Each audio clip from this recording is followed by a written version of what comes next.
मंडळी नमस्कार.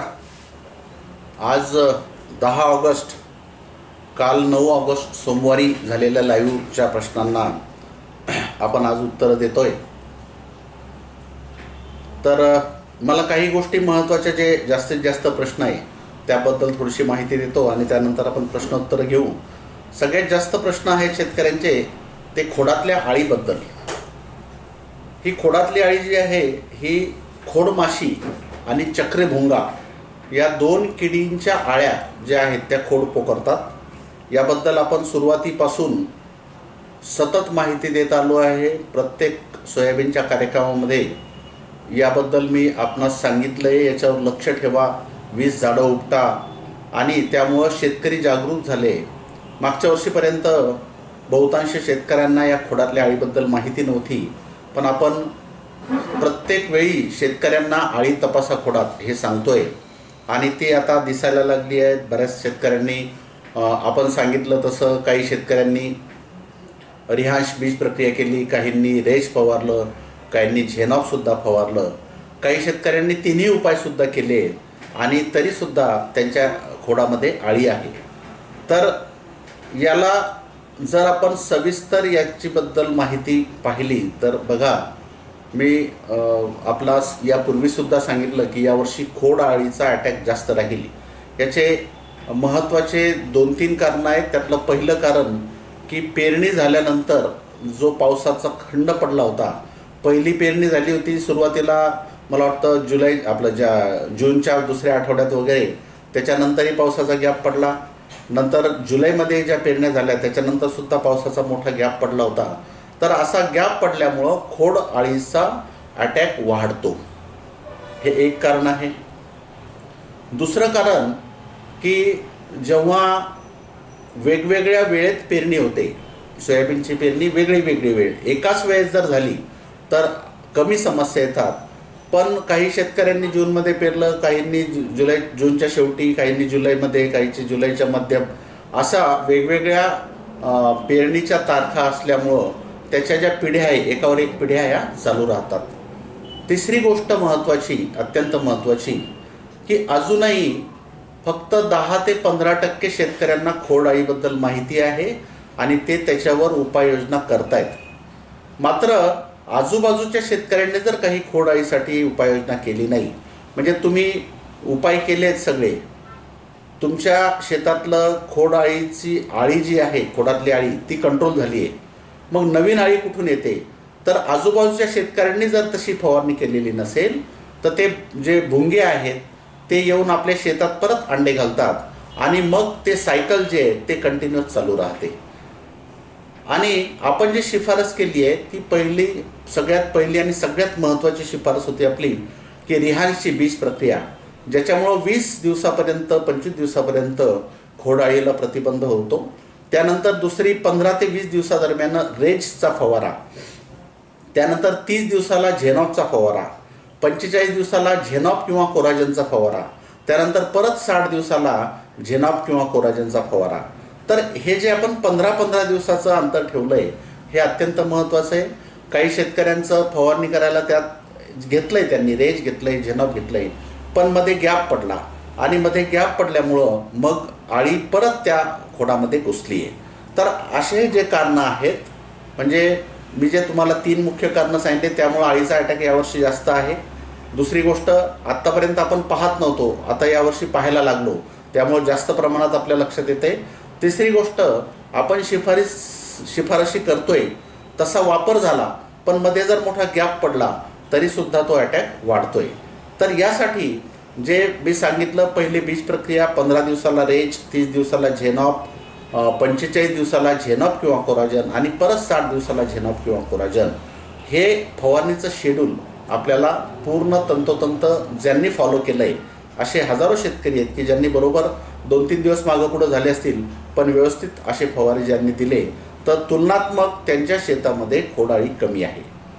किंवा अळी गेली, तिनं पोखरणं चालू केलं आणि लगेच नियंत्रित झाली, थोडंसं खोड पोखरलेलं आहे पण अळी नियंत्रित झालेली, असं सुद्धा आहे. आता मला एक भीती वाटायला लागली की आपण 60 दिवसापर्यंत फवारणीची शिफारस केली आहे, पण त्याच्यानंतरही जर खोड अळीच्या भुंग्यानं अंडे देत राहिला तर नंतरसुद्धा ते नुकसान करू शकतं. त्यामुळं तिथून पुढे सुद्धा आपल्याला थोडंसं लक्ष ठेवावं लागेल. आणि काम पडलं एखादं तर 75 दिवसाच्या दरम्यानसुद्धा गरज पडली तर आपल्याला कोराजन किंवा झेनॉप किंवा इथिऑन अधिक सायपरमेथ्रिन किंवा लॅम्बडा साहिलोथ्रिन याचा फवारा एखादा आपल्याला शेवटीसुद्धा 75 दिवसाच्या दरम्यान द्यायची गरज पडली, जर अटॅक वाढत असेल तर द्यावा लागू शकतो. तर या सगळ्या गोष्टीमुळं आपल्याला त्या खोडाईची जास्त काळजी घ्यावी लागेल. आता काही शेतकरी असे आहेत की त्यांच्या शेतामध्ये खूप मोठ्या प्रमाणात खोडाईनं नुकसान केलं आहे. 50% वर खोडं पोखरलेले आहेत. तर त्यांचं आता एवढं नुकसान झालेलं दिसतंय, तर ते शेतकरीसुद्धा थोडेसे डिस्टर्ब झाले. आता काय करावं? तर अशा शेतकऱ्यांसाठी मी सांगू इच्छितो की त्यांनी एक फवारा आता खोडाईला कंट्रोल करण्यासाठी म्हणजे झेनॉप किंवा कोराजन घ्या. आणि त्यानंतर जे आहे आपल्या पिकाला वाचवण्यासाठी, म्हणजे खोड पोखरल्यामुळं अन्नद्रव्याचा उचल म्हणजे शेंगापर्यंत अन्नद्रव्य पाहिजे तसं जात नाही. मग अशा वेळेस तुम्हाला विद्राव्य खताच्या फवारणीद्वारे त्याला अन्नद्रव्य आपण देऊ शकतो. 7-7, 8-8 दिवसाच्या अंतरानं जर फुलोरा अवस्था असेल तर 12-61-0 1 किंवा 2 वेळेस, सल्फावर असेल तर 052-34, त्यानंतर 13-0-45, त्यानंतर बिग बी असे जर आपण हे विद्राव्य खताचे फवारे जर दिले तर किमान आपण फवारणीद्वारे अन्नद्रव्य दिल्यामुळं त्याला तेवढं तर नाही पण नुकसान कमी करण्यासाठी ते फायद्याचं होऊ शकतं, फायद्याचं ठरू शकतं. आता पाण्याबद्दल प्रश्न आहेत बऱ्याच शेतकऱ्यांचे की पाण्याचा ताण पडलाय, पाणी देऊ का, फुलगळ होईल का? तर बघा, तसं जर कोणत्याही पिकामध्ये जेव्हा ताण पडतो जास्त आणि नंतर पाणी दिलं तर काही प्रमाणात फुलगळ होते. पण सोयाबीनमध्ये फार जास्त होत नाही. किंवा खूपच ताण पडलेला असेल तर मग होऊ सुद्धा शकते. जर ताण पडण्यापूर्वी पाणी दिलं तर योग्य. जर ताण पडलाय आणि अजूनही आता सुकतंय, अजून 4-5 दिवस पावसाचं म्हणजे 17 तारखेपूर्वी फार मोठ्या पावसाची काही अपेक्षा नाही आहे, अंदाज नाही आहे, तर मग तुम्ही पाणी द्यायला हरकत नाही. स्प्रिंकलरनं द्या, पट पाणी द्या, BBF पद्धत असेल तर सरीमध्ये द्या, कोणत्याही पद्धतीने द्या. फुलगळ थोडीफार झाली तर होऊ द्या, पण पिकाला वाचणं महत्त्वाचं आहे. जर फुलगळ आलेच, आपल्याला कमीच फुलं असतील तर आपण झेप आणि 12-61-0 फवारून अजून फुलं लावू शकतो. परत फुलं लावणं आपल्या हातात आहे. मात्र झाडच जर सुकले, झाडच जर जळून मरून गेले तर मग आपल्याजवळ काही उपाय राहणार नाही. आता आपण प्रश्नोत्तरावर येऊया. 9305 सोयाबीन लावून 14 ऑगस्टला 2 महिने होणार. मी पहिल्या फवाऱ्यात झेनॉप झेप 1261चा 25 जुलैला घेतला, तर शेवटची फवारणी किती दिवसांनी करू? आणि फवारणीत व्हिसल्फ घेऊ की सल्फर? सोयाबीनला खूप शेंगा लागल्या आहेत. बघा, शेवटचा फवारा आपण असं म्हणणं यावर्षी तरी योग्य ठरणार नाही. पण तरी असं समजा की ठीक आहे, शेवटचा फवारा आहे आणि सगळ्या गोष्टी ठीक आहे, तर मग तुम्ही तिथे झेनॉप किंवा कोराजन घेऊ शकता. त्यासोबत तुम्ही व्हिसल्फ वापरायला हरकत नाही, कारण आता इथून पुढं 17 तारखेनंतर जो पाऊस आहे तो पावसाच्या प्रमाणात वाढ आहे. जास्त पाऊस जर असेल तर मग परत बुरशीचे रोग जे आहेत, ह्युमिड क्लायमेट असेल तर वाढू शकतात. त्यामुळे व्हिसल्फ घ्या, झेनॉप किंवा कोराजन घ्या. त्यासोबत रस शोषण करणाऱ्या किडीला नियंत्रण करण्यासाठी पांडा सुपर घ्या. आणि जर पिकाला ताण बसला असेल, पाण्याचा ताण बसला असेल तर 13-0-45, आणि पाण्याचा ताण नसेल तर मग बिग बी असा आपण शेवटचा फवारा घेऊ शकता. पण हा फवारा घेतल्यानंतर सुद्धा जर आपल्याला खोड अळीचा अटॅक जाणवत असेल तर मग परत एखाद्या वेळेस आपल्याला एक फवारा घ्यायची गरज पडू शकते. तर असं नियोजन आपण ठेवावं. आणि व्हिसल्फ किंवा सल्फर काय घेऊ असं तुम्ही विचारता, तर सल्फरऐवजी व्हिसल्फच तिथं घेणं जास्त फायद्याचं राहील. तुरीचे शेंडे खुडल्यानंतर फवारणी कोणती करू? 22-3 टॉपअप चालते का?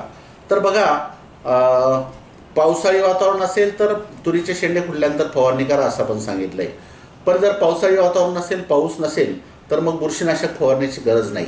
जर तुम्हाला फवारायचं असेल तर मग कोणतंही बुरशीनाशक 22-3 म्हणा, साप म्हणा, व्हीम सुपर म्हणा, हे घेऊ शकता. आणि त्यासोबत टॉपअप जर घेतलं तर फांद्याची संख्या अजून वाढायला तिथं मदत होईल. जिब्रेलिक ॲसिड पिकावर काय परिणाम करते? बऱ्याच शेतकऱ्यांचा प्रश्न आहे, जिब्रेलिक ॲसिड फवारू का? सोयाबीनला दाणे भरण्याच्या अवस्थेमध्ये किंवा काय काम करते, कशात विरघळतं. तर जिब्रेलिक ॲसिड हे एक संजीवक आहे. यानं पेशींची संख्या आणि आकार वाढतो. तर दाणा भरण्याच्या अवस्थेमध्ये जर आपण जिब्रेलिक ॲसिड फवारलं तर दाण्याचा आकार आणि वजन वाढते. आणि याला विरघळण्यासाठी एक तर असिटोन किंवा ट्रायकंटेनॉल किंवा देशी दारू अल्कोहोल याच्यामध्ये ते विरघळतं. याचा वापर आपण गरज पडली तर दाणा भरण्याच्या अवस्थेमध्ये आपण करू शकता. लिओसिन मारून सोयाबीनची वाढ थांबत नाही, काय करावं? बघा, सोयाबीनची वाढ थांबवायच्या मागं आता लागू नका. मी कालसुद्धा सांगितलं की 35 ते 40 दिवसाच्या मध्ये जर लिओसिनचा फवारा झाला तरच काही प्रमाणात वाढ थांबते. त्याच्यानंतर फवारा झाला तर सोयाबीनची वाढ थांबत नाही. मग तशी ती 55-58 दिवसाला वाढ आपोआप थांबते. त्यामुळं त्याच्या मागे आता न लागलेलं बरं. ओल कमी आहे, तुरीला ट्रायकोडर्मा ड्रेंचिंग केली तर चालेल का? आणि सोबत ह्युमिक ॲसिड द्यायला चालेल का? तर कमी ओलीमध्ये ट्रायकोडर्मा द्यायचा नाही असं मी आधीही सांगितलेलं आहे. पाऊस पडू द्या. 17 तारखेपासून जर पाऊस सुरू झाला तर मग एक दिवस कधी जमिनीत ओलावा असताना ट्रायकोडर्मा द्या. त्यासोबत ह्युमिक ॲसिड आपण वापरू शकता. तुरीमध्ये लिक्विड ट्रायकोडर्माचे प्रमाण काय आहे? अर्धा ते 1 लिटर. खतामध्ये 13-0-45 चांगलं की 0-0-50? मी 13-0-45ची शिफारस करतो. 0-0-50 पेक्षा 13-0-45 हे चांगलं आहे.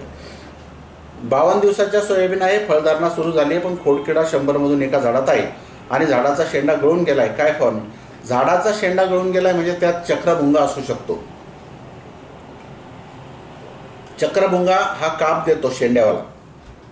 तुम्ही जर बारीक पाहिलं तर शेंड्याला असा कट दिलेला असेल आणि तिथून वरचं जी फांदी आहे ती वाळली असेल. तर चक्रभुंग्याच्या नियंत्रणासाठी परत तेच आपल्याला झेनॉप किंवा कोराजन किंवा थायोलॅम्बडा हे आपण फवारू शकता. काही लोक सांगतात बुरशीनाशक हे चांगल्या दर्जाचे वापरावे. प्रॅक्सोर, कॅब्रिओटॉप, कुंटो, हेडलाईन. तर काय करावं याबद्दल प्लीज सांगा. बघा, बुरशीनाशक म्हणजे बुरशीच्या रोगाला नियंत्रण करण्यासाठी किंवा बुरशीला प्रिव्हेंटिव्ह म्हणजे बुरशीचा रोग येऊ नये याच्यासाठी वापरतात. पीक हिरवं होणं किंवा दाण्याचा आकार वाढतो हे क्लेम करणं, कवळलस होणं हे बुरशीनाशकाचं कार्य मला वाटतं की नाही आहे. किंवा ते केलं तरी त्याच्यात किती फायदा तुम्हाला होतो. तर बुरशीनाशक जे बुरशी येणारे आहे, संभावना आहे, त्याचे जे बुरशीनाशक आहे, जसं सोयाबीनवर आपण ट्युबिकोनाझॉल अधिक सल्फर म्हणजे विसल्फ आहे किंवा हेक्झाकोनाझॉलची शिफारस करतो किंवा प्रोपिकोनाझॉलची शिफारस करतो किंवा कार्बेंडायझिम अधिक मँकोझेबची शिफारस करतो. तर हे जे येणारे रोग आहेत त्यासाठी आहे. आता तुम्ही जे नावं सांगितलेत तर ते त्यातले बहुतांश बुरशीनाशक हे भाजीपाल्यावरचे आहेत. त्यावरचे जे रोग आहेत ते सोयाबीनवर आढळत नाही. त्यामुळं हे बुरशीनाशक मी शिफारस करत नाही. सोयाबीनचे पानं कोकडल्यासारखे होत आहे, काय उपाय करावा? बघा, सोयाबीनचे पानं कोकडल्यासारखे होत आहेत, त्याला ओळ्या पडल्या आहेत, त्याला फोड आले आहेत किंवा काही शेतकऱ्यांना वाटतं आपण औषध फवारलं त्याची काही रिॲक्शन झाली का? ते काही नाही आहे. त्याच्यावर व्हायरस आहे. व्हायरसमुळं जे कवळे पानं आहेत त्याला ओळ्या पडतात आणि त्याला पानाचा आकार थोडा लहान होतो. डार्क ग्रीन, जो ग्रीन व्हायरस आहे तो डार्क ग्रीन कलर होतो. तर व्हायरसला रोखण्यासाठी रस शोषण करणारी कीड रोखा. याच्या पलीकडे दुसरा कुठलाही उपाय नाही. आणि सुरुवात असेल, एकदम काही झाडं जर दिसत असतील तर ते झाडं उपटून नष्ट करा. त्याच्या पलीकडे दुसरा व्हायरससाठी कोणताही उपाय नाही. 60 दिवसाची कपाशी आहे. कपाशीची उंची 3 फूट झाली आहे. गर्डा कंपनीचा चमत्कार कितीचा डोजने मारावं आणि बुस्टर कंपनीचं प्लॅन ग्रोथ रेग्युलेटर कोणत्या नावाने येते? तर 60 दिवसाच्या कापसाला 3 फूट उंची झाली आहे तर 15 मिलीनं चमत्कार तुम्ही घेऊ शकता. सोयाबीनला फुलं लागलेली आहेत, तुषारनं पाणी दिलं तर चालते का? बिलकुल चालते, काहीच अडचण नाही. तुषारनं देऊ शकता तुम्ही, पट पाणी देऊ शकता, कोणत्याही पद्धतीनं द्या, चालते. शेतात दरवर्षी शेंगावर काळे ठिपके पडतात, हा कोणता रोग आहे की अन्नद्रव्याची कमतरता आहे? काळे ठिपके पडतात म्हणजे हा रोगच आहे, बुरशीजन्य रोग आहे. याला आपण त्याचं नाव lip spot and pod spot ज्याला म्हणतात तर तो आहे. त्यासाठी तुम्ही ट्युबिकोनाझॉल अधिक सल्फर म्हणजे व्हिसल वापरू शकता, त्यांना तुम्हाला फायदा होईल. सोयाबीनचे शेंडे खुडले तर चालतील का आणि ते कसे खुडावे? सोयाबीनचे शेंडे खुडण्याचे प्रयोग आम्ही केलेले नाही, त्यामुळे आम्ही त्याची शिफारस करत नाही. तुम्ही खतामध्ये 15-15-15 व 16-16-16ची शिफारस करत नाही का नाही? तर 15-15-15, 16-16-16, 16-16-16 तर हा ग्रेड मी नवीनच ऐकला. 15-15 माहीत आहे, 19-19-19 माहीत आहे. तर याची उपलब्धता सगळीकडे नसते. त्यामुळं जी सगळीकडे काय उपलब्ध असते? DAP आहे, पोटॅश आहे, युरिया आहे, सुपर फॉस्फेट आहे, 10-26-26 आहे. त्यामुळं त्या खतांची शिफारस आपण करतो. हुमणी आळी फूल खात आहे, उपाय सांगा. हुमणी आळी फूल खात नसते. फुलं खाणारी आळी दुसरी आहे. हुमणी आळी ही जमिनीत आहे. जमिनीत ती साधारणतः जुलै एंडपर्यंत माती खाते आणि थोडीशी मोठी झाली की पिकाचे मुळं खाते. पीक सुकते, वरती झाड पिवळं पडतं आणि वाळून जातं, कारण त्याचे मुळं ह्या हुमणी आळीने खाल्लेले असतात. तर असे हुमणी आळीच्या नियंत्रणासाठी 2-3 मी उपाय सांगतो. पहिला उपाय म्हणजे त्याला तुम्ही कार्टाफ हायड्रोक्लोराईड नावाचं कीटकनाशक आहे. एकरी 3 ते 4 किलो कार्टाफ हायड्रोक्लोराईड 3 ते 4 किलो ज्वारीच्या पिठात मिक्स करून एका एकरात फेकायचं. उडीद, मूग, सोयाबीन अशा पिकांसाठी हा उपाय ठीक आहे. त्यानंतर जिथं ड्रेंचिंग करू शकतो, तूर किंवा कापूस अशा पिकांसाठी अर्धा लिटर रिहांश आणि 1 लिटर पांडा सुपर याचं ड्रेंचिंग तुम्ही करू शकता. ज्या ठिकाणी दीर्घकालीन पिकं आहेत त्यासाठी सुद्धा रासायनिक कीटकनाशकामध्ये अर्धा लिटर रिहांश 1 लिटर पांडा सुपर याचं ड्रेंचिंग, किंवा जैविक मध्ये तुम्हाला जर मिळालं तर बिव्हेरिया आणि मेटारायझियम दोन्ही पण 1-1 किलो, किंवा लिक्विडमध्ये असेल तर 1-1 लिटर याचं ड्रेंचिंग तुम्ही करू शकता. कपाशी पिकाला ठिबक सिंचनाद्वारे बोरान दिले तर चालेल का? तर बोरान तुम्ही देऊ शकता. साधारणतः एकरी अर्धा किलो बोरान ठिबकद्वारे तुम्ही देऊ शकता. त्यातल्या त्यात जालना जिल्हा आणि बुलढाणा जिल्हा घाटावरचा भाग जो आहे, इथं बोरानची कमतरता आहे. अशा शेतकऱ्यांनी कोणतंही पीक जर असेल तर ते फवारणीद्वारे 20 ग्रॅम बोरान 20%, किंवा ज्यांच्याकडे ठिबकची व्यवस्था आहे त्यांनी अर्धा किलो प्रति एकर बोरान द्यायला काही हरकत नाही. माझ्या उडदावर कोकडा आलाय, काय फवारावे? कोकडा म्हणजे तो एकतर व्हायरस आहे, ग्रीन व्हायरस, किंवा जर मावा असेल तर माव्यामुळं पानं कोकडले असतील, तर त्यासाठी मग तुम्ही आपलं पांडा सुपर घ्या, सोबत सल्फर घ्या, WDG 20 ग्रॅम, पांडा सुपर 30 मिली घ्या. त्यानं छोटी मोठी आळी असेल तर तीही कंट्रोल होईल, आणि सल्फर आणि पांडा सुपरमुळं मावा जर असेल तर तो सुद्धा कंट्रोल होईल. बराच जमीन आहे, कापूस वाढत नाही, त्यावर काही उपाय सांगा. बराच जमीन म्हणजे मला समजलं नाही, पण कापूस वाढत नाही तर एकतर त्याला खत व्यवस्थापन बरोबर आहे का पहा. खत कमी झालं असेल तर 20-20-0-13 खत द्या. ड्रेंचिंग करू शकत असले तर रायझर, सल्फर आणि 19-19-19 याचं ड्रेंचिंग करा. फवारणीमध्ये जर द्यायची असेल तर टॉपअप आणि 19-19चा फवारा द्या. तुरीच्या मुळाला पांढऱ्या रंगाची आळी खात आहे, त्यामुळे झाड वाळत आहे आणि मरत आहे, कारण काय? ते हुमणी आळी. मुळांना आळी खाते म्हणजे हुमणी आळी आहे. त्याला मी सांगितला उपाय तसा करा. सोयाबीनवर येलो मोझॅकची सुरुवात आहे, काय उपाय करावा? रस शोषण करणाऱ्या किडीला कंट्रोल करणे, बस. त्याच्यापेक्षा आपल्याजवळ दुसरं काहीही उपाय नाही. सोयाबीनच्या शेंगा बनण्यासाठी कोणती फवारणी करावी? 13-0-45 ओलावा कमी असेल तर, आणि ओलावा व्यवस्थित असेल तर बिग बी आणि भरारी सोबत तुम्ही घेऊ शकता 5 मिली. कपाशीमध्ये ग्लायफोसेट तणनाशकाची फवारणी केली पण शेंडे पिवळे पडले व झाड पण खराब झाले, आता काय करावे? काही दिवस थांबा, आपोआप ते सुधरून जाईल, किंवा रिफ्रेश त्याच्यावर फवारा, सुधरेल ते. सोयाबीनला डबल मात्रेत कोराजन वापरावे का? आता बघा, कोराजनचा तसा डोस प्रति एकर 40 ते 50 मिलीचा होता, पण तो आता वाढत म्हणजे, कारण कंटिन्यू शेतकरी मागच्या 15 वर्षापासून कोराजन वापरतायत. एका पिकावर त्याच्या लाईफ सायकलमध्ये 2-3 वेळेस फवारे घेतोय. त्यामुळं अळीची प्रतिकारशक्ती ती वाढते. त्यामुळं आपण हळूहळू डोस वाढवत गेलाय. त्यामुळे योग्य डोस तुम्हाला कोणत्या डोसमध्ये कंट्रोल मिळतं तेवढा डोस वापरा. तुरीची शेवटची खुडणी किती दिवसापर्यंत करता येते? उदाहरण 80-90-100 दिवसापर्यंत. 75 फार तर 85 लेट व्हरायटी असतील. लेट म्हणजे 711 पांढरी तूर 75 दिवसाच्या पुढे नका करू. 716 तुम्ही 85 दिवसापर्यंत करू शकता. त्यानंतर 736 आहे किंवा आशा आहे, ते तुम्ही 90 दिवसापर्यंत केलं तरी चालेल, त्याच्या पुढे नाही. कपाशीमध्ये डवरणी किती दिवसापर्यंत करता येते? जोपर्यंत डवरे चालतात तोपर्यंत डवरणी करू शकता. मोडतोड व्हायला लागली की कापसाला डवऱ्यानं मातीची भर द्या आणि मग डवरणी बंद करा. पण जेव्हा डवऱ्याला दोरी बांधून मातीची भर देता तेव्हा त्या तासात पुन्हा एकदा दोरी सोडून डवरं मोकळं चालून माती मोकळी करून घ्या. सोयाबीनला सरावनी पाणी दिल्यावर चालते का? स्प्रिंकलर नाही माझ्याकडे. हो चालते. माझे सोयाबीन 25 दिवसाचे आहे. मी पहिली फवारणी तुम्ही सांगितल्याप्रमाणे केली. आता मला अमावस्येनंतर फवारणी करायची आहे. त्यामध्ये पांढरी माशी नियंत्रणासाठी कोणते कीटकनाशक वापरावे? पांढरा सुपरनं पांढरी माशी नियंत्रित होते. तुडतुडा, मावा, छोट्या आळ्या ह्या सगळ्या नियंत्रित होतात. सरेंडर फवारणीमुळे सोयाबीन पिकाची फुल करपते काय? हे परत यांना फुल करपतं का, त्यांना फुल करपतं का, हे ज्यांना सांगितलं आहे तुम्हाला त्यालाच विचारा. असं काही नसते. कोणत्याच कीटकनाशकांना फुलं करपत नाही. योग्य डोस वापरला तर फुलात असो का कोणत्याही परिस्थितीत असो फुलं करपत नसतात.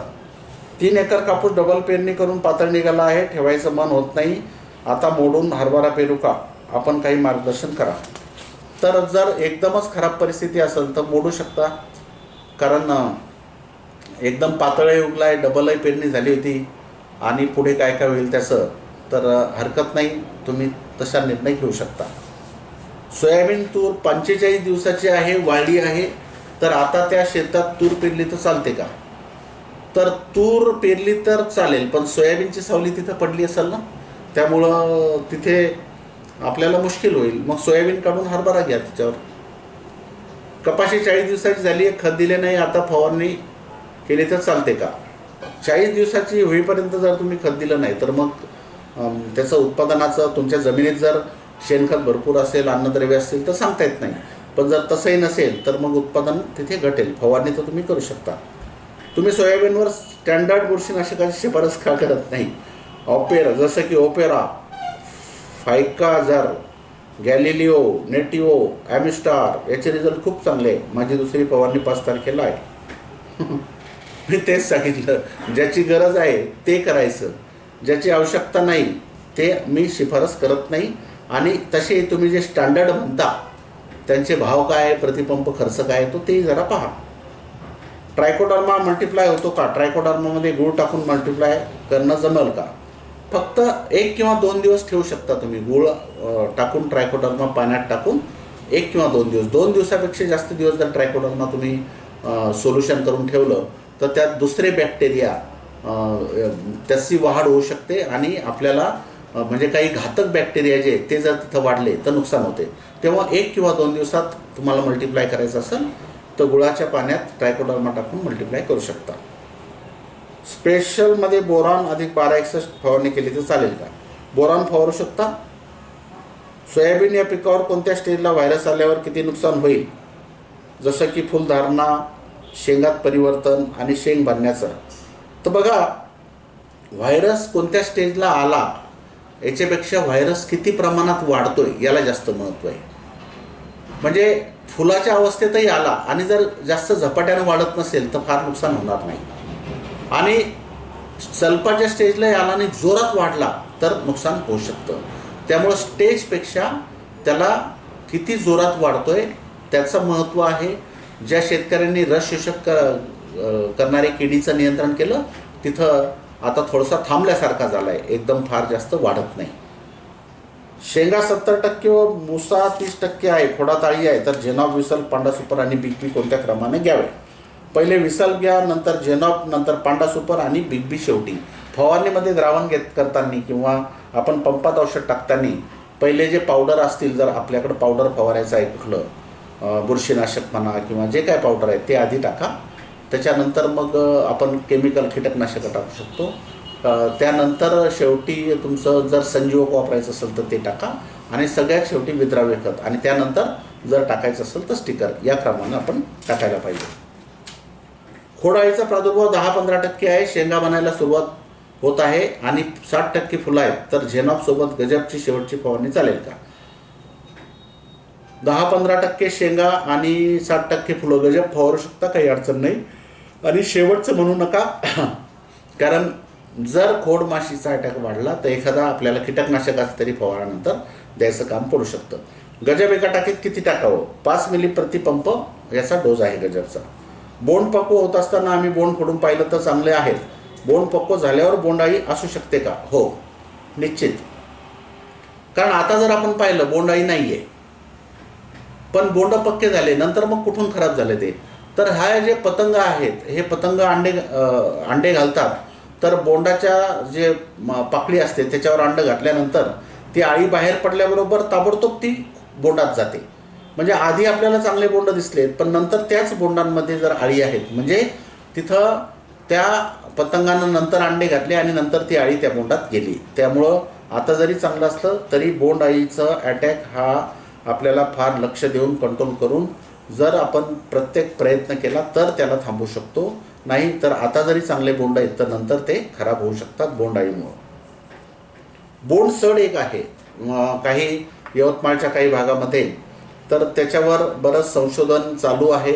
अजून फारशा पक्क्या निष्कर्षाला CICR संस्था जी आहे नागपूरचं, central institute of cotton research, तर यांचं एक त्यांनी शिफारसी केल्या आहेत, पण अजून ते सुद्धा 100% कॉन्फिडंट नाही आहे. तर बोंडसड अनेक कारणामुळे होतं. त्यातलं सगळ्यात महत्त्वाचं कारण humid climate, wet and humid climate, म्हणजे आर्द्रता जेव्हा जास्त असते आणि जास्त पाऊस जेव्हा पडतो तेव्हा बोंडसडचं प्रमाण वाढतं. बोंडसड होण्याचे अनेक कारणं त्यांनी सांगितले की जे विविल्स असतात, किडे जे आहे, जसं रेड कॉटन बग आहे किंवा जे म्हणजे आपण काय म्हणू त्याला, झुरळासारखे जे किडे आहेत ते बोंडाला पंक्चर करतात, त्यातून पाणी जाते, बॅक्टेरिया जातात, काही बुरशी जाते आणि नंतर बोंड सडतात. आणि याच्या उपाययोजनासाठी त्यांनी सांगितलं की जास्त दाट कापूस लागवड करू नये, नत्रयुक्त खतांचा जास्त वापर करू नका, बुरशीनाशकामध्ये कार्बेंडायझिम किंवा कार्बेंडायझिम अधिक मँकोझेब हे बुरशीनाशकं आलटून पालटून आपण फवारणी करू शकता. कापसाला दुसरा डोस न देता पी बूस्ट अधिक के लिफ्ट आळवणी केली तर चालेल का? पहिली गोष्ट तर पी बूस्ट आणि के लिफ्ट आळवणी नाही करायचं, कारण ते विरघळत नाही पाण्यात. ते रासायनिक खतात टाकू शकता किंवा शेणखतात किंवा मातीत टाकून त्याला हे करा. आणि दुसऱ्या डोसचं बराबरी ते करणार नाही, ते उपलब्ध करून द्यायचं काम करतात. ते डायरेक्ट खतं नाही, जे जमिनीतले अन्नद्रव्य आहे ते PSB आणि KMB उपलब्ध करून देण्यासाठी मदत करतात. त्यामुळं खताला पर्याय म्हणून ते नाही आहे. 8 तारखेची फवारणी झाल्यानंतर मला मायक्रोन्यूट्रिएंट फवारायचे आहे, तर कोणते फवारू? कपाशी पिवळी पडत आहे. तर मायक्रोन्यूट्रिएंटमध्ये आपलं परिस्पर्श आहे, 20 ग्रॅम ते घेऊ शकता, किंवा रानाडे कंपनीचं मायक्रोन्यूट्रिएंट चांगलं आहे, किंवा वनिता कंपनीचं काय नावानं आहे, किंवा लिबरेल TMX2 आहे, समरस आहे, त्यानंतर अजून काही मायक्रोन्यूट्रिएंट आहे जे फवारणीद्वारे वापरले जातात. चांगला गुणवत्तेचं, चांगल्या कंपनीचं मायक्रोन्यूट्रिएंट तुम्ही वापरू शकता. सोयाबीन चलपावर आहे, जेनॉप, झेप, सरेंडर, साप असे घेतले तर चालेल का? चालेल. आले पिकात सल्फरची फवारणी चालते का? सोबत कोणते कीटकनाशक व बुरशीनाशक घ्यावा? सल्फरची फवारणी चालते, पण सल्फर तुम्ही जमिनीतून जर दिलं तर आल्याला जास्त फायदा होईल. आणि फवारणीमध्ये देताना कीटकनाशक सोबत घ्यायचं तर मग सरेंडर तुम्ही घेऊ शकता. सोयाबीन तूर मिश्र पिकात बिग बीचा वापर कधी करायचा याचं आज आवर्जून उत्तर द्यावं. तर बिग बी, सोयाबीनला चलप लागल्यानंतर शेंग तयार होत असताना बिग बी आपण वापरू शकतो. आणि तूर मिक्स असेल तरी बिग बी वापरायला काही अडचण नाही. कपाशीवर मिलीबग आहे, उपाय सुचवा. 2 कीटकनाशकं, 1 स्पर्शविष आणि 1 आंतरप्रवाही, आणि सोबत स्टिकर चांगल्या गुणवत्तेचं, जसं बेस स्टिकर. म्हणजे जर तुम्हाला सांगायचं झालं तर रिहान्स घेऊ शकता तुम्ही, त्यासोबत क्युनॉलफॉस घ्या, किंवा डायमेथोएट आपलं जे डिझायर आहे ते 30 मिली, क्युनॉलफॉस 20 मिली आणि सोबत स्टिकर असं जर घेतलं तर तुमचा मिलीबग कंट्रोल होईल, मावासुद्धा कंट्रोल होईल. कपाशीला कोणती ड्रिंचिंग करावी? मोठे झाले, पाती पण लागली आहे. ड्रेंचिंगमध्ये तुम्ही कापसाला ड्रेंचिंग करताना एकरी 1.5 ते 2 किलो सल्फर WDG, एकरी 1.5 ते 2 लिटर रायझर लिक्विड आणि 5 किलो कॅल्शियम नायट्रेट, किंवा जर पिवळा होत असेल, थोडंसं वाढ कमी असेल तर कॅल्शियम नायट्रेटच्या ऐवजी मग 19 5 किलो असं करू शकता. मी व्हाईट बोल्ट पद्धतीने तूर लावली, ट्रायकोडर्माची ड्रेंचिंग पण केली, पण तरी पण झाडं काही मरत आहे, पाणी साचलं नाही, अर्जंट उपाय सांगा. बघा, मी परत सांगतोय, तुम्ही ट्रायकोडर्माची ड्रेंचिंग जरी केली तरी 100% झाडं मरणार नाही अशी खात्री कोणी देऊ शकणार नाही. जे झाडं मरायचे ते प्रमाण कमी होईल, फक्त पूर्ण एकही झाड मरणार नाही असं खात्री कोणीच देत नाही. कारण ती बुरशी जमिनीत आहे, ती जिथं वाढते तिथं ट्रायकोडर्मा जर असेल तर त्या बुरशीला कंट्रोल करते. पण ट्रायकोडर्मा तिथपर्यंत नसेल किंवा तो वाढला नसेल ट्रायकोडर्मा, तर बुरशी ही मुळांना खराब करते. त्यामुळं तुम्हाला काही झाडांमध्ये मर आढळू शकते. 100% कंट्रोल होईल असं कोणीही सांगत नाही, मी सुद्धा सांगत नाही. हलक्या जमिनीत सोयाबीनचा दाना भरत नाही, पापडी पडत आहे, कोरडवाहू जमीन आहे, काय करावं? तुम्ही विद्राव्य खताचे फवारे द्या. 05234चा एक द्या शेवटी दाना भरण्याच्या अवस्थेत, आणि बिग बीचा एक द्या, त्यानं तुम्हाला फरक पडेल. आपण दिलेल्या शिफारसीनुसार फवारणी केली व सर्व कीड नियंत्रण झाली, पण थ्रिप्स नियंत्रण कमी झाले. तर थ्रिप्स जर अजूनही असेल तुमच्याकडे तर डायमेथोएट आपले डिझायर जे आहे ते घ्या. डिझायरनं उत्तमरित्या थ्रिप्स नियंत्रित होतो. मी आता डिझायरची शिफारस का करतोय? बघा, मी तुम्हाला यापूर्वी सुद्धा सांगितलं होतं की जे जुने कीटकनाशकं आहेत, म्हणजे आता जे आपण फवारतोय, बरेच शेतकरी महागडे कीटकनाशकं फवारत आहेत रस शोषण करणाऱ्या किडीसाठी. तर हे सगळे कीटकनाशकं जे आहेत, नवीन मॉलिक्यूल जे आहेत, हे निओनिकोटोनाइल ग्रुपमधले, क्लोरोनिकोटोनाइल ग्रुप. तर या ग्रुपबद्दल किडींमध्ये खूप प्रतिकारशक्ती तयार झाली आहे. त्यामुळं याचा खर्च वाढून सुद्धा पाहिजे तसा प्रभाव दिसत नाही. आता एक जमाना असा होता की डायमेथोएट आहे, मोनोकोटोफॉस आहे, आसिफेट आहे, हे कीटकनाशकं प्रत्येक फवारणीत वापरले जायचे आणि तेव्हा त्याच्यामध्ये प्रतिकारशक्ती तयार झाली होती. 20-25 वर्षापूर्वीची गोष्ट सांगतो मी तुम्हाला. आता त्यांचा वापर मागच्या 15-20 वर्षामध्ये बिलकुल नसल्यासारखा झाला आहे. डायमेथोएट कोणीच वापरत नाही, फार क्वचित शेतकरी वापरत आहेत. त्यामुळं किडीची प्रतिकारशक्ती जी तयार झाली होती ती तुटली आहे आणि त्यामुळं आता 30 मिली जरी डायमेथोएट वापरला आपण तरी रस शोषण करणाऱ्या किडीचं उत्कृष्ट नियंत्रण तिथं होतं. सोयाबीनच्या शेंगा वाळल्यावर सोयाबीनमध्ये तणनाशकाची फवारणी केली तर चालेल का? मीरा 71ची. जर सोयाबीन वाळलं, मागच्या वर्षी असं झालं होतं बऱ्याच ठिकाणी, सोयाबीनच्या शेंगा वाळल्या पण पाऊस जास्त होता, जमिनीत ओला होता, त्यामुळं पानं हिरवेच राहिले होते. तर तिथं तुम्ही नक्की तणनाशक फवारा, मीरा 71 फवारू शकता किंवा ग्रामोक्झोन ताबडतोब जाळायला. आणि ते डिफोलिएट म्हणजे पानं ते जळून जातील, शेंगा वाळलेले असतील, पानं जळून जातील आणि नंतर त्याची काढणी करा. म्हणजे तुम्हाला तिथे बऱ्याच मागच्या वर्षी काय झालं की शेतकऱ्यांनी पानं थोडेसे हिरवे होते, पानगळ झाली नव्हती, तसे सोंगले सोयाबीन, त्याची गंजी लावली आणि नंतर मग त्यात वाफ तयार झाली. कारण पानं हिरवे होते, काही पिवळे होते, पानं जास्त असल्यामुळे त्यात वाफ तयार झाली आणि डागी झालं सोयाबीन, खूप मोठ्या प्रमाणात डागी झालं आणि नुकसान झालं. तर डिफोलिएट करण्यासाठी म्हणजे पानं जाळण्यासाठी शेंगा वाळल्यानंतर तुम्ही त्याच्यावर ग्रामोक्झोन किंवा ग्लायफोसेट फवारून त्याचे पानं गाळू शकता, जाळू शकता. तुरीला 12XS, riser, sulphur, Trichoderma, PSB सगळं मिक्स करून दिलं तर चालेल का? Riser, sulphur, Trichoderma. सल्फर द्यायचं असेल तर ट्रायकोडर्मा देऊ नका, ट्रायकोडर्मा द्यायचं असेल तर सल्फर देऊ नका, बाकी सगळं चालेल. पण PSB नाही, PSB जमणार नाही, ते विरघळत नाही. PSB आणि ट्रायकोडर्मा हे शेणखतात मिक्स करून द्या. रायझर आणि सल्फर 12XS तुम्ही ड्रेंचिंग करू शकता. सोयाबीनवर सल्फर 20 ग्रॅम जेनॉपची फवारणी केली तर चालेल का? चालेल. तुरीला ट्रायकोपोस सोबत स्टेम कॅन्करसाठी ब्ल्यू कॉपर स्ट्रेप्टोसायक्लिन मिक्स करून तुरीच्या खोडावर ड्रेंचिंग केली तर चालेल का? नाही, सल्फर, आपलं कॉपर आणि ट्रायकोबुस्ट हे सोबत जमणार नाही. एक जैविक बुरशीनाशक आहे, एक रासायनिक बुरशीनाशक आहे. ट्रायकोडर्माचं काम म्हणजे ट्रायकोडर्माला निष्क्रिय करेल हे ब्ल्यू कॉपर किंवा सल्फर, आपण त्यामुळे त्यासोबत शिफारस करत नाही.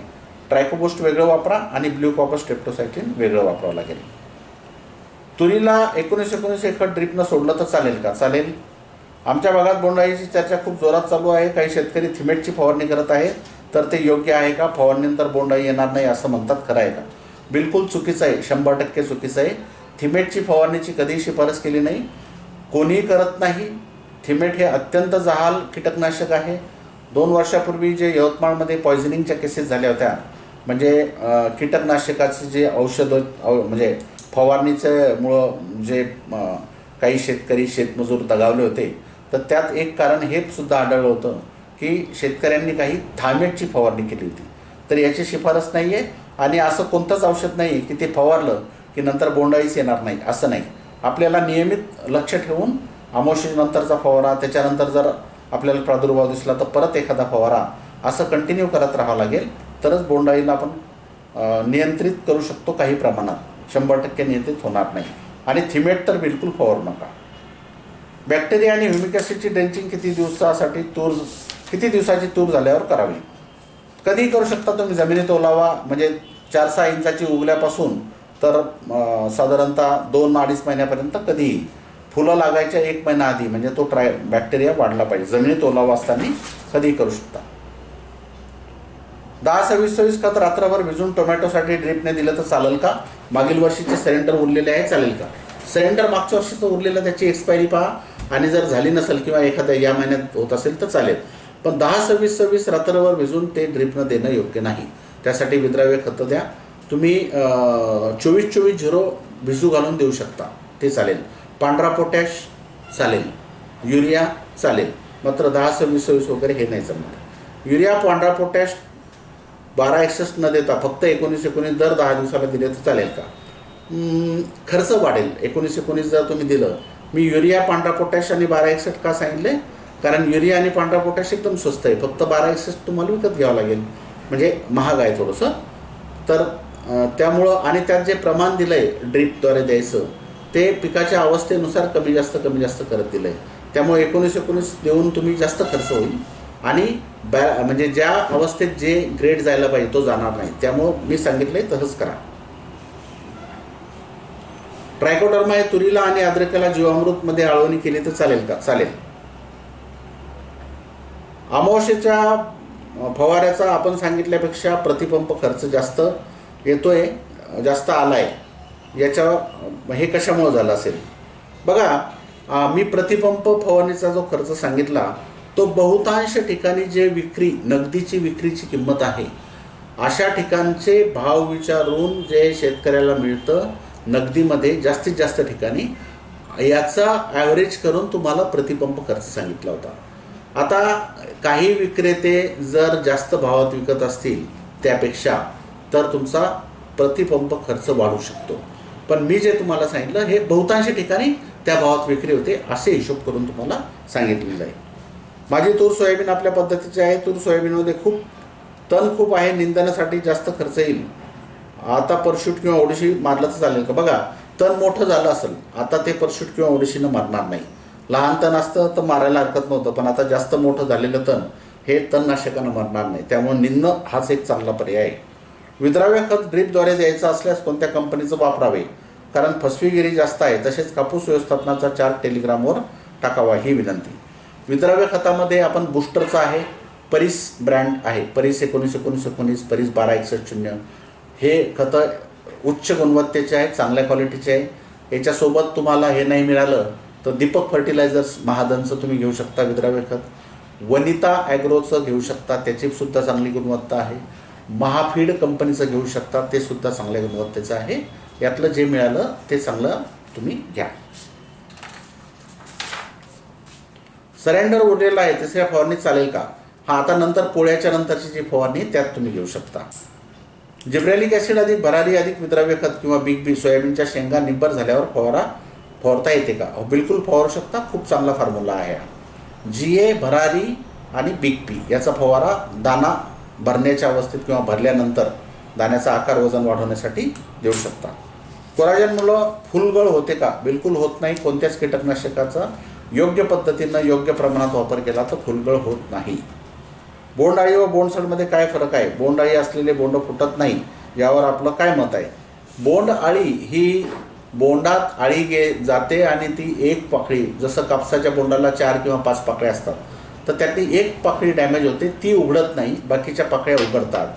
बोंडसड ही हा एक रोग आपण म्हणूया की बॅक्टेरिया म्हणा किंवा फंगस म्हणा वेगवेगळ्या कारणानं बोंडात जाते आणि बोंड सडते. तर बोंडसड आणि बोंडअळी हे वेगवेगळे प्रकार आहेत.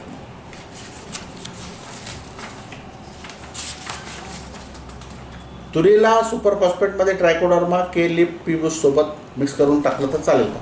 चालेल, बिलकुल. आज मी कापसाला सरत्यानं खत पेरलं, ओल कमी आहे तर पाणी देऊ का? कधी देऊ?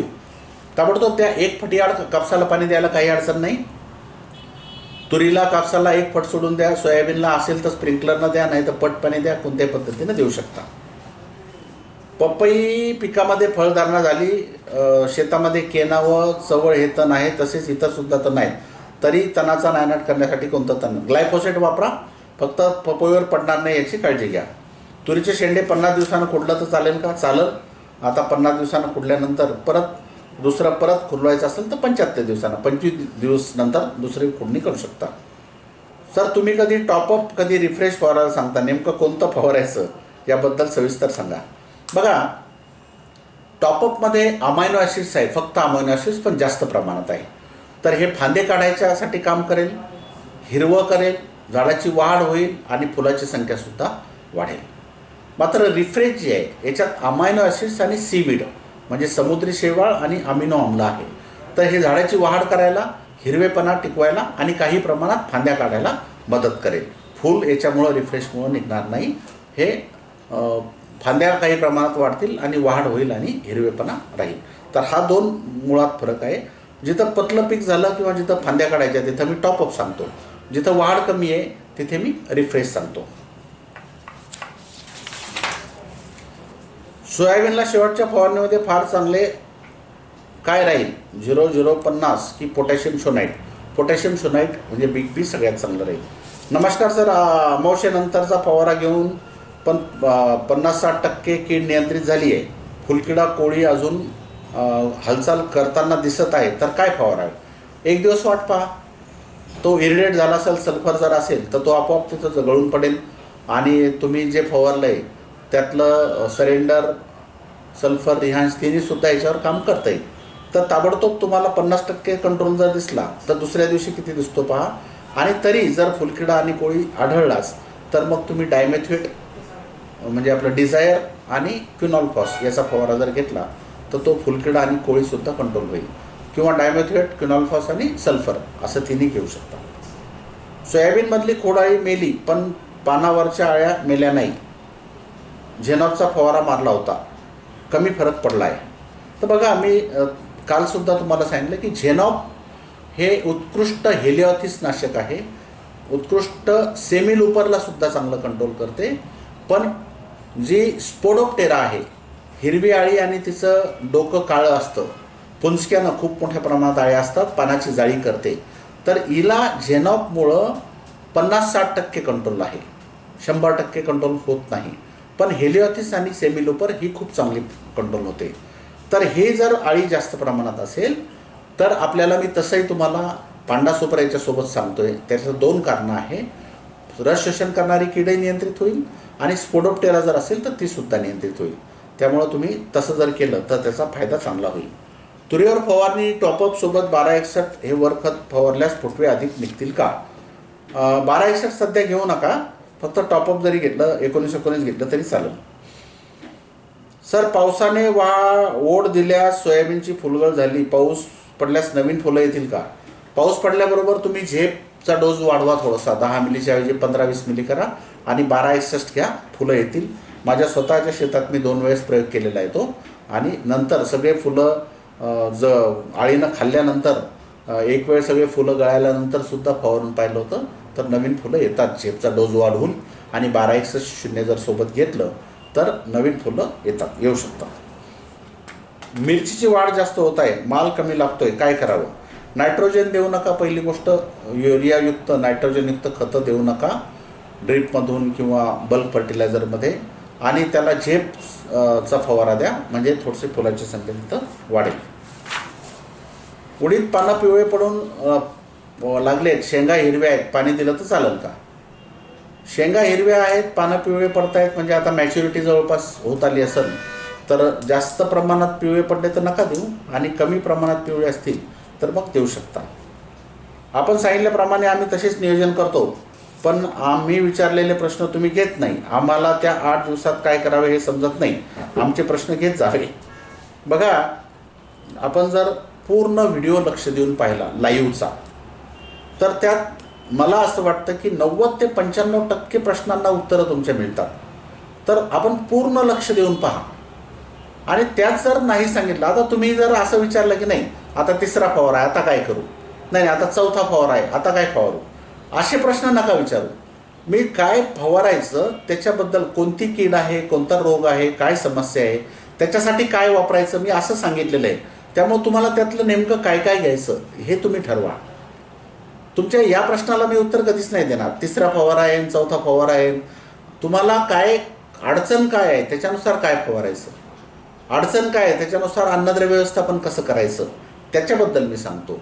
आणि राहिला प्रश्नाला उत्तर द्यायचं तर आज माझ्याकडे 1400 प्रश्न आहेत. तुम्हाला मी हे दाखवू शकतो. हे पानं पहा, हे सगळे याच्यावर सगळ्या प्रिंटआउट काढलेले आहे. हे एक सेट झाला, हा एक झाला आहे. 1400 प्रश्नाचे उत्तर जर द्यायचे म्हटलं तर कमीत कमी 5 तास लागतील मला. आणि त्यातले 1400 पैकी 1300 प्रश्न जे आहेत की ज्याचं उत्तर मी आधीच दिलेलं आहे, त्यामुळं एखाद्या वेळेस राहू शकतो. पण जर तुम्हाला तुमचा प्रश्न याच्या व्यतिरिक्त वेगळा वाटत असेल तर कमेंटमध्ये ज्या व्हिडिओच्या तिथं प्रश्न विचारा, त्याला उत्तर आम्ही नक्की देतो. सोयाबीनला फुलं लागली आहे पण पाऊस नाही, काय उपाय करावा ताण सहन करण्यासाठी? 13-0-45 म्हणजे पोटॅशियम नायट्रेट. कोणत्याही पिकावर ताण पडला असेल पावसाचा तर 13-0-45 फवारल्यामुळं काही प्रमाणात तो ताण सहन करण्याची ताकद त्या पिकाला मिळते. सकाळी लवकर किंवा संध्याकाळी उशिरा, पानं फ्रेश असताना, पानं सुकलेली असताना नाही फवारायचं, पानं फ्रेश असतात 13-0-45 फवारा. मला माहीत नाही कापूस पिकावर बुरशी कशी असते. मी 10 वर्ष झाले सर कापूस पेरतो पण माहिती नाही, कृपया मला माहिती मिळावी. कापसावर जे बुरशीचे रोग येतात त्यात पहिला रोग आहे दहिया.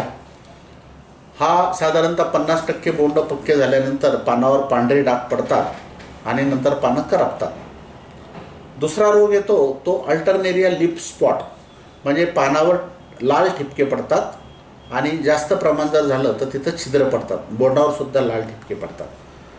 तर हे मुख्य 2 रोग आहेत. याच्या व्यतिरिक्तचे जे रोग आहेत असे बरेच रोग आहेत पण आपल्या भागात फारसे आढळत नाही.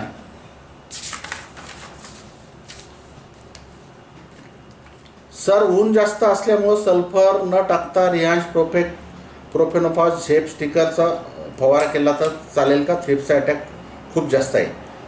सल्फर आपण फक्त 20 ग्रॅम दिलं आहे, त्यामुळं हरकत नाही, सल्फर तुम्ही वापरा, तिथे काही अडचण नाही येणार.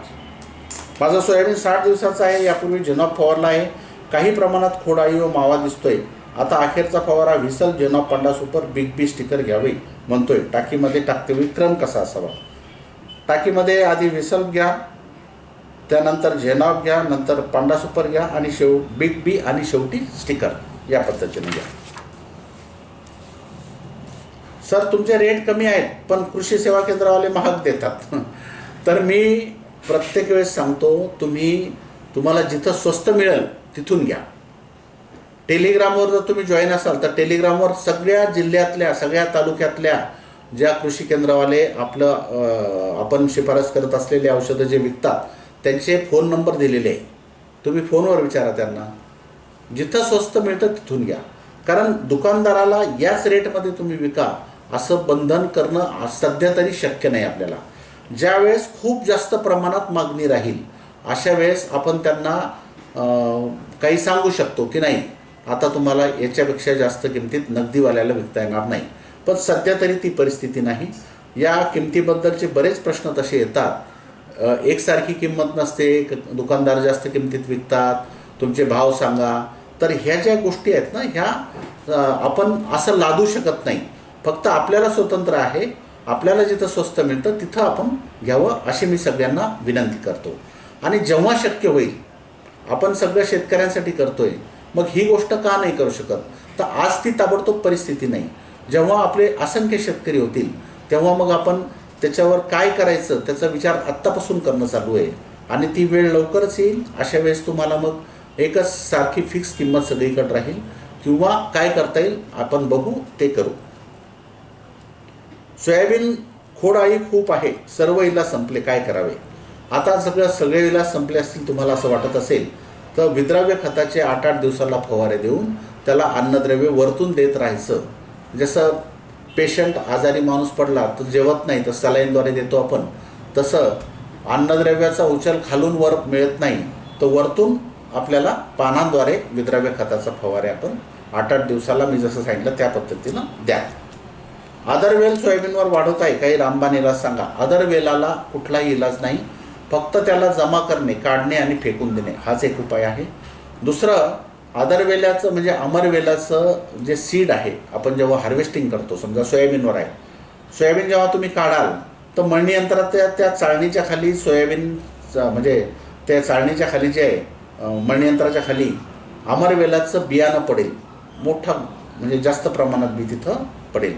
तर मी तुम्हाला विनंती करतो ते बी तुम्ही शेतात गाडा, चांगलं 2-3 फूट गाडा त्याला पूर्ण बियाला, कारण हे बी 20 वर्षापर्यंत कधीही उगू शकतं.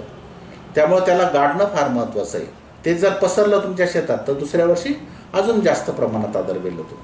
जे मेंढ्या आहेत, शेळ्या मेंढ्याचा आपण चारतो त्याच्या लेंड्यामध्ये ते बी येते, तर तेच टाळा. ह्या 2-3 गोष्टी आपण करू शकता. तणनाशक अमरवेलाला नाही.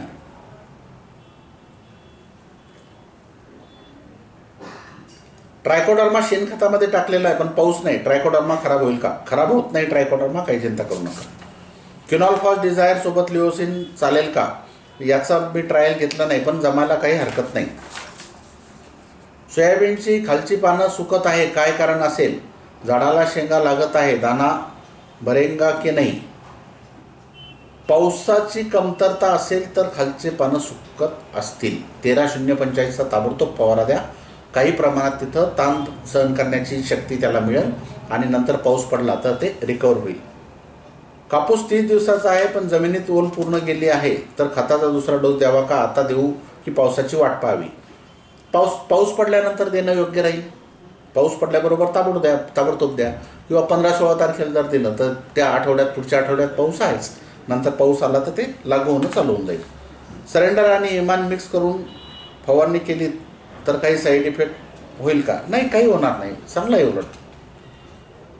सरेंडर चालू महिन्याची ऑगस्ट एक्सपायरी असलेलं औषध आम्ही काल फवारलं, काही दुष्परिणाम होणार नाही का? काही होत नाही, काही चिंता करू नका.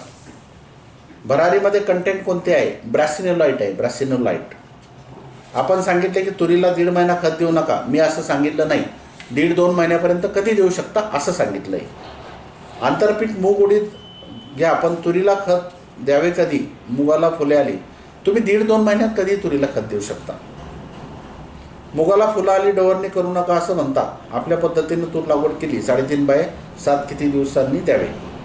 मुगाला फुलं लागल्यानंतर शक्यतो डवरणी टाळावी. मूग आलं, उडीद झालं, सोयाबीन झालं, तर फुलं लागल्यानंतर डवरणी केली तर काही प्रमाणात मुळं तुटतात, त्यामुळे डवरणी टाळा असं मी म्हणतो.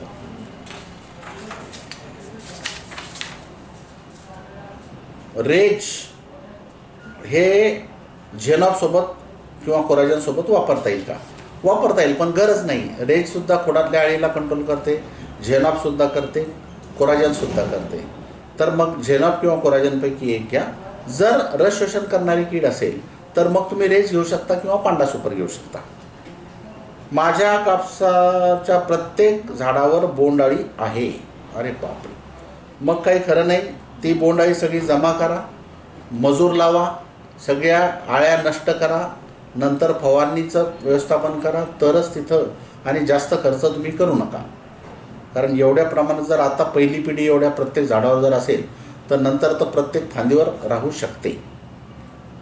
8 तारखेला फवारणी घेतली परंतु 1.5 तासानं पाऊस आला, परत करावी का? 1.5 तासानं आला म्हणजे काही प्रमाणात तुमचं औषध 50% तर धुवून गेलं आहे. 50%चे रिझल्ट किती येतात ते बघावं लागेल, आणि गरज पडली तर परत घेऊ शकता. अमावस्यानंतर किती दिवसांनी फवारणी करावी लागेल? अमावस्यानंतर 4 दिवसाच्या आत फवारणी केलेलं उत्तम. म्हणजे ती आळी जी आहे ती अंड्यातून बाहेर पडण्याच्या आधी फवारलं तर चांगलंच. अंड्यातून बाहेर पडली तरी ती मरते, तिला औषध कीटकनाशक लागलं तर मरणार, पण अंड्यालाच जर स्पर्श झाला कीटकनाशकाचा तर जास्त चांगलं. म्हणून 4 दिवसाच्या आत जास्त चांगलं. बिग बीचा काय फायदा होतो? लहान शेंगा असताना होईल का? शेंगात दाना भरल्यावर जास्त फायदा होईल का? शेंगात दाना भरताना जर फवारलं तर जास्त फायदा होतो. बिग बीमध्ये पोटॅश आहे. पोटॅश हे रोगप्रतिकारशक्ती वाढवतं, दाण्याचा आकार आणि वजन वाढवतं. बिग बीमध्ये मॅग्नेशियम आहे, हरितद्रव्याचं प्रमाण वाढतं आणि सल्फरसुद्धा आहे.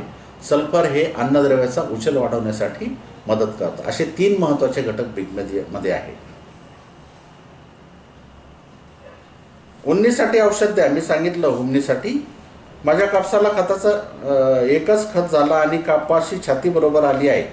त्या कपाशीला पाते नाही. छाती बरोबर आली आहे आणि पाता नाही म्हणता तुम्ही. झेपचा डबल डोस करून फवारा आणि युरिया देऊ नका. आता नत्र कमी करा. चुनखडी जमीन आहे, अद्रक हमेशा पिवळी असते, तर उपाय सांगा. ड्रीपसाठी अर्धा किलो तुमचं झिंक EDT आहे, अर्धा किलो फेरस EDT आहे. हे तुम्ही आता ताबडतोब द्या आणि दर 2 महिन्याला झिंक फेरस देत राहा. कारण तुमच्या चुनखडी जमिनीमध्ये झिंक आणि फेरसची कमतरता असते. रासायनिक खताबरोबर PSB, KMB, ट्रायकोडर्मा मिसळून टाकलं तर चालते का? चालते. कपाशीमध्ये बाद फुली आहे, तुरीची लागवड केली तर जमेल का? कोणतं बियाणं घ्यावं? आता जास्त उशीर झाला आहे. आता कापूस जर जास्त वाढला असेल तर त्या तुरीला वाढू देणार नाही. पण जर कापूस लहान असेल तर मग लावू शकता तूर. देशी दारूचे 25 मिली 16 लिटरला पाण्यातून फवारणी केली. पिकाची कापूस तूर वगैरेची जोमाने वाढ झालेली दिसली. हा UPचा प्रयोगशील शेतकऱ्याचा प्रयोग आहे. आपलं मत काय? मी दारूचं समर्थन करत नाही. अत्यंत चुकीचं आहे. देशी दारूमध्ये अल्कोहोल असते आणि त्या अल्कोहोलनं पिकात तरतरी येते वगैरे, हे सगळं चुकीचं आहे. आणि आलंही समजा दिसलंही अल्कोहोलमुळे तर काही काळासाठी, थोड्या काळासाठी, त्यासाठी संजीवक आहेत बाजारात. हे अघोरे प्रयोग न केलेले बरे. देशी दारू, फोरेट, थिमेट असे फवारणी हे चुकीचं आहे. या गोष्टी करू नका.